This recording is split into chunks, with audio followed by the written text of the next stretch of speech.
Hello everyone, welcome to today's tutorial. In today's tutorial, I will be teaching you how to manage notification on your Wattpad account. Now, on your Wattpad account, you will receive notification for various things, such as when you have new followers, new posts, comments on your posts, etc.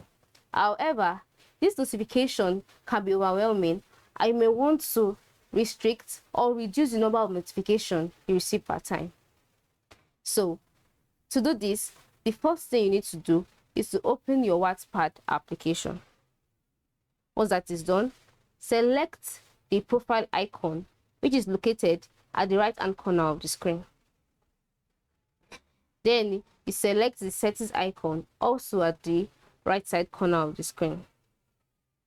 Then on the settings web page, you will see notification, which is next to profile and account settings. Select it. And then on this page, you will see a number of things that you would receive notification for. And then it's left to you to select or unselect the ones you want to receive notification for.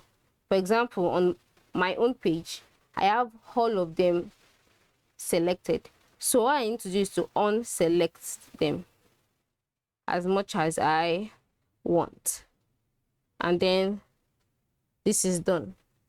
All right, as simple as that. So have a nice day.